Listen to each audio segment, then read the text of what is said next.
Bonjour et bienvenue pour ce nouveau numéro de Tendance de fonds et j'ai le plaisir de recevoir aujourd'hui sur le plateau Raphaël Hassan en charge des relations investisseurs chez Oddo BHF Private Equity. Bonjour Raphaël. Bonjour Laurent. Alors, nous sommes ensemble pour parler de quoi? Eh bien de Private Equity et plus précisément de FCPR, fonds commun de placement à risque. Sacré menu tout ça, mais on va commencer par la base en guise d'introduction. Est-ce que vous pouvez nous donner une décision claire, concise du private equity, parce que c'est un terme qu'on entend souvent quand on est un investisseur particulier, mais on ne sait pas toujours ce qui se cache derrière. Oui, bien sûr. Alors, le private equity, ou le capital investissement en français, trouvons... Bon français, voilà. Bon français. Ouais.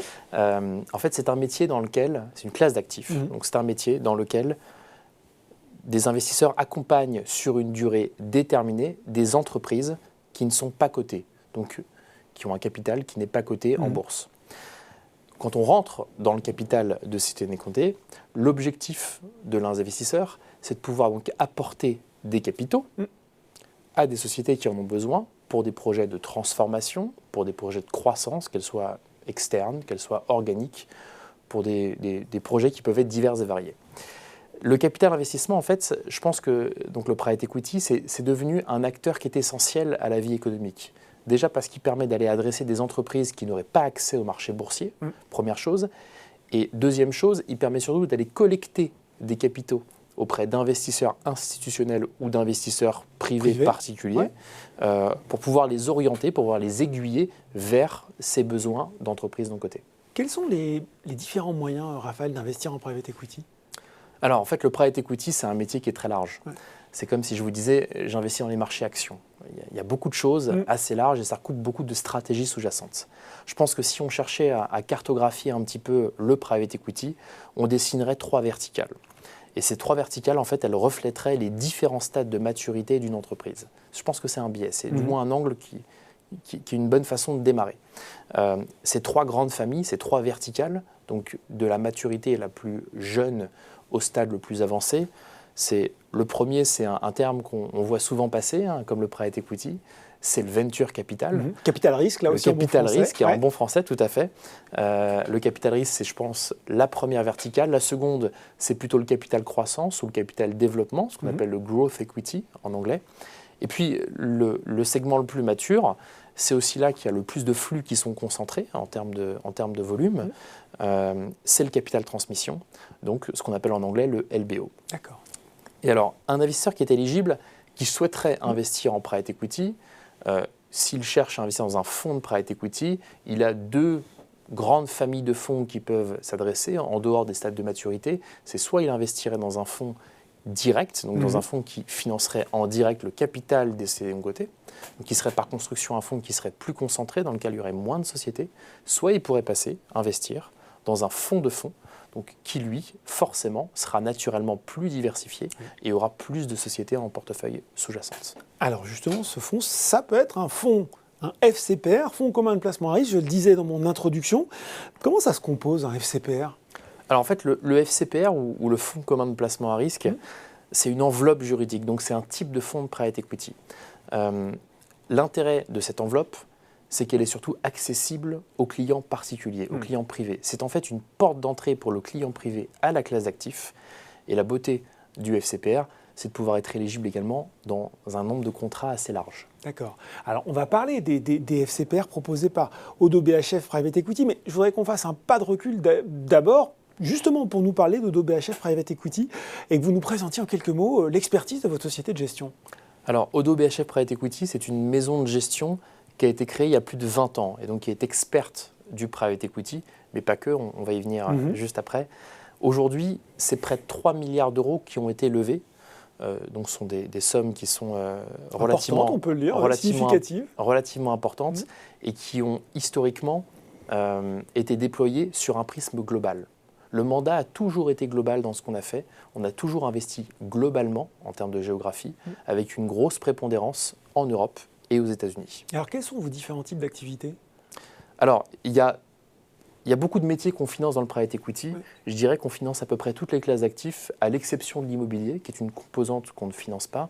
Les 3 grands autres métiers d'actifs privés qu'on finance, c'est donc le private equity en très large majorité, mais on finance également la dette privée. Donc la dette privée, c'est tout simplement le pendant du private equity sur la dette, donc un métier dans lequel on apporte non pas des capitaux à une entreprise, mais on apporte une dette à une entreprise qui n'est pas cotée.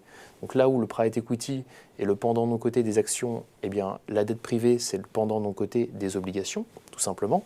Et l'autre métier sur lequel nous investissons également, ce sont les actifs d'infrastructure, qui sont structurellement un petit peu plus longs.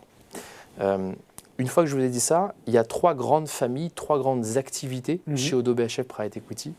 La première, c'est le primaire. Le primaire, c'est l'activité historique, celle par laquelle on a démarré. C'est une activité de fonds dans laquelle nous investissons dans des fonds qui sont en phase de levée. Ça, c'est la première. La seconde, c'est le marché secondaire. Le marché secondaire, c'est un métier dans lequel on rachète des fonds ou des actifs sous-jacents sur le marché secondaire. Le marché secondaire, donc, c'est le marché de l'occasion, si j'ose le dire comme ça. On pourrait dire que c'est une forme de marché de l'occasion, un peu plus structuré quand même. Mais effectivement, c'est je pense, un bon parallèle. Et alors, il nous intéresse tout particulièrement, ce marché secondaire, puisque le fonds dont on va parler dans un instant a une grande prédominance sur le secondaire. Et la troisième verticale, notre troisième métier, après le primaire et le secondaire, c'est un métier qui est très complémentaire, c'est le co-investissement. Donc c'est un métier dans lequel, là, on réalise des investissements directs, mais en format minoritaire, en direct dans des sociétés, principalement des entreprises de taille intermédiaire. Bon, alors ce fonds dont vous avez fait le teasing, Raphaël, c'est FCPR ODDO BHF Debt and Equity Opportunities. Moi, je veux tout savoir. Non, allez, je plaisante. Quelle est tout simplement sa stratégie d'investissement? Alors, FCPR ODDO BHF Debt and Equity Opportunities, c'est donc un véhicule, vous l'avez compris, qui est accessible pour les clients particuliers, privés, et qui fait donc partie de notre gamme de FCPR. Plus spécifiquement sur ce fonds, en fait, c'est une stratégie d'investissement qui vise à construire un portefeuille diversifié dans l'univers du private equity, mais aussi de la dette privée. C'est ça que ça s'appelle Debt and Equity Opportunities, et il fait tout ça dans le respect du quota fiscal. L'objectif du fonds, c'est de construire une allocation cible d'à peu près 65% du fonds en dette privée et 35% du fonds en private equity. Sur les 65% en dette privée, on ne fait que du secondaire. D'accord. Sur les 35% en private equity, on peut faire et du secondaire et du co-investissement direct. L'objectif, vous l'avez compris, c'est donc de proposer une allocation suffisamment diversifiée sur ces 2 grandes thématiques. Et là, question importante pour tous les gens qui nous regardent, quel est le rendement net annuel cible de ce fonds? Alors, le fonds, il a pour objectif un rendement net annuel de frais de 6%. Alors, j'attire quand même votre attention sur le fait que ça ne peut pas constituer une garantie de performance. Pour autant, c'est un objectif qu'on se fixe. D'accord. Et cet objectif, il ne tient pas non plus compte des éventuels frais annexes qui pourraient être liés au contrat ou au support dans lequel l'investisseur passerait. Alors, on a l'objectif cible de rendement net annuel. Quelle est la durée de vie du fonds? Et puis, paramètre aussi important, sa date de clôture. Alors, on parlait en préambule de capital patience. C'est assez commun à tous les fonds de la classe d'actifs. Ce qu'il faut garder en tête, donc, c'est que c'est une stratégie de long terme, première chose. Et que ce fonds, il embarque aujourd'hui une durée de vie jusqu'au 14 septembre 2027. Donc, à date d'aujourd'hui, encore un peu plus de 5 ans de durée de vie. Mais cette durée de vie peut également être prorogée de 3 années supplémentaires, donc potentiellement jusqu'au 14 septembre, vous avez raison, jusqu'au 14 septembre 2030. Donc potentiellement 8 ans. Hein, voilà. Potentiellement 8 ans au total. Et donc cet investissement, il faut comprendre que le client est bloqué sur toute la période. C'est également une des caractéristiques de ce fonds. La période de commercialisation, alors c'est un très gros succès commercial, ce fonds.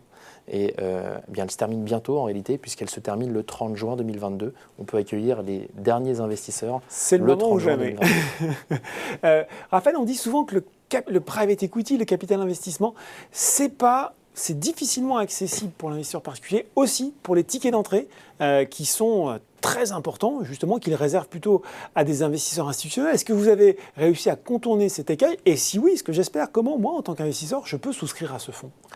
Alors, effectivement, vous avez raison, c'est un des griefs qu'on donne souvent à la classe d'actifs, c'est que c'est peut-être très bien, mais c'est très compliqué de rentrer.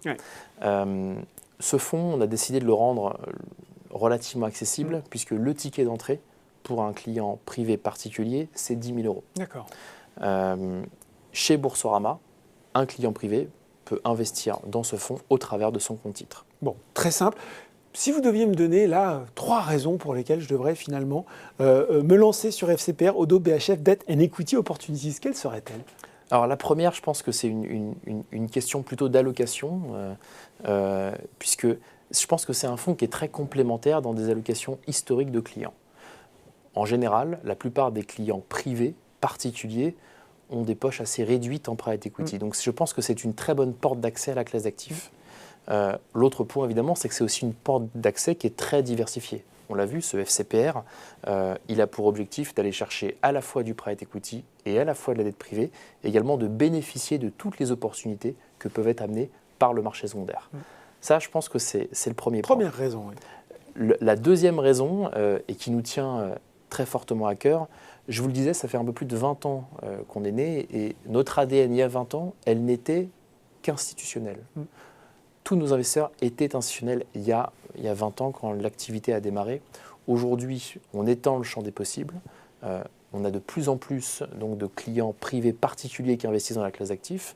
On est également là pour proposer des solutions en ce sens. Et ce véhicule, je pense, est une très bonne illustration. Mais pour autant, il y a une règle qu'on s'est fixée, c'est de proposer la même qualité de gestion entre nos clients institutionnels et des clients privés particuliers. Et il y a un gardien de la porte pour assurer cet alignement d'intérêts. Mais c'est tout simplement qu'il peut y avoir des co-investissements possibles entre nos fonds institutionnels et notre gamme de FCPR, ce qui garantit donc évidemment de pouvoir proposer une qualité de gestion très semblable. Et une troisième bonne raison alors ? En fait, la troisième bonne raison, j'aurais peut-être dû commencer par là, c'est peut-être tout simplement d'avoir accès à cette expertise, qui est une expertise, je pense, qui est reconnue et éprouvée aujourd'hui. Odo BHF Private Equity, c'est plus de 20 ans d'histoire. C'est une connaissance qui est profonde, un accès assez privilégié donc à ces 3 grands métiers, le primaire, le secondaire, le co-investissement, sur tous les styles de private equity. Et ça, je pense que cette porte d'entrée à partir de 10 000 € pour découvrir notre expertise, notre savoir-faire, encore une fois, ça reste un ticket relativement modéré. Et voilà, la meilleure raison pour la fin, bien sûr, l'expertise d'Odo BHF pour ce fonds, pour se lancer dans le private equity. Je rappelle son nom, Odo BHF Debt and Equity Opportunities. Merci Raphaël d'avoir été avec nous aujourd'hui. Merci beaucoup Laurent. Tendance de fond, c'est fini pour aujourd'hui. À très bientôt pour un nouveau numéro.